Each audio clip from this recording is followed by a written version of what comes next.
Chairman Grassley, Ranking Member Durbin, and members of the Judiciary Committee, thank you for the opportunity to appear today. I must start with a word of prayer for the tragic accident that befell our nation last night, where we lost civilians and service members. I pray for their families.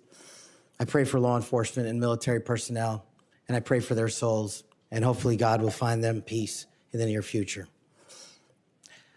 I'd like to welcome my father, Pramod, and my mother, Anjana, who are sitting here today. They traveled here to get here from India. My sister's also here, Nisha. She also traversed the oceans just to be with me here today. It means the world that you guys are here. Jesse Krishna. I wouldn't be here today without their guidance, their unwavering support, and their relentless love. When President Trump informed me of his intention to nominate me as the director of the FBI, I was deeply honored.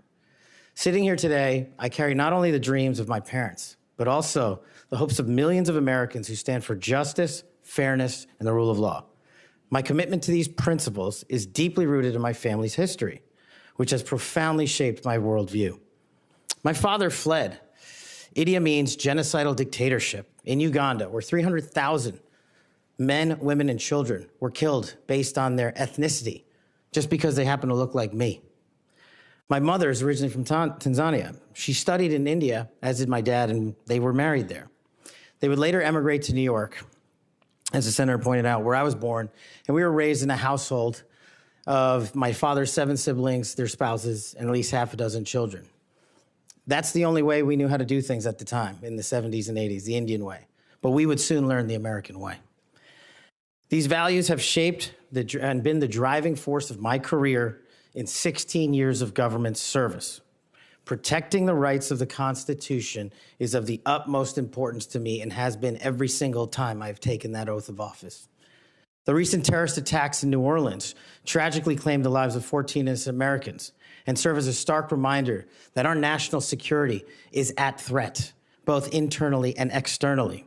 The FBI, the Federal Bureau of Investigation, and the Department of Justice, where I served, play a pivotal role in securing our freedoms and our safeties for American citizens. If confirmed as the next FBI director, I will remain focused on the FBI's core mission. That is to investigate fully wherever there is a constitutional factual basis to do so, and to never make a prosecutorial decision that is solely the providence of the Department of Justice and the Attorney General. For the first 8 years after law school, I served as a public defender, first for Miami-Dade County and later for the Southern District of Florida. During that time, I represented some pretty awful human beings, charged with some pretty heinous crimes. But what I learned there was the core value that has been enshrined in me since, that due process must be provided without bias to all Americans. And if we cannot provide due process to the worst, then there can be no due process for anyone, and our constitutional republic fails. But I battled on that hill for that due process. I would later serve in the Obama Justice Department as a terrorism prosecutor in the National Security Division, where we successfully contributed to the prosecutions of terrorist organizations like Al-Qaeda, Al-Shabaab, and others. I was honored to receive the 2017 Assistant Attorney General's Award from Loretta Lynch for my work in helping the Ugandans bring members of Al-Shabaab to justice for murdering 74 innocent people, including an American. I would also receive the Human Intelligence Award from the intelligence community for related work on that mission. My experiences at the National Security Division and would later be followed by my experiences on the National Security Council as Senior Director for Counterterrorism, and later as the Deputy Director of National Intelligence, responsible for the production, creation, and promulgation of the Presidential Daily Briefing, our nation's most sensitive classified information and secrets to protect our country. My time in the White House was preceded by my time right here in Congress as a staffer on the House Intelligence Committee, where I spearheaded the investigation that exposed serious FISA, Foreign Intelligence Surveillance Act, abuses by members of the Department of Justice and the Federal Bureau of Investigation. That misconduct eroded the public trust in our FBI. The erosion of trust, as Chairman Grassley pointed out, is all too low today. 40% of Americans have trust in the FBI. In order to get it back, there's a twofold track, Senator.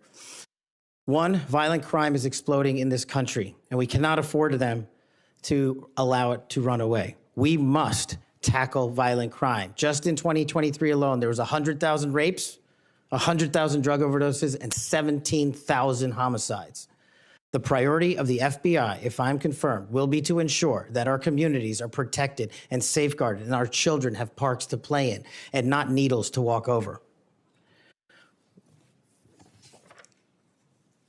The way we do this, we let good cops be cops. We let law enforcement, and we provide them with the tools necessary and resources they need to get after violent crime. The second way we do this on equal track is aggressive constitutional oversight from Congress. The public trust can only be restored if there is full transparency, and I am committed to that full transparency. Members of Congress have unfortunately submitted hundreds of questions that have been unanswered by the FBI in recent times. That will not occur if I am confirmed. All appropriate requests for information will be responded to expeditiously and fully.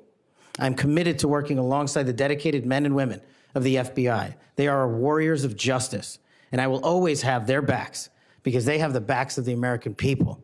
I look forward to answering your questions, and I want to take a moment to thank my family, my friends, people who traveled here, and my entire team that has made this day possible. God bless America, and I look forward to your questions.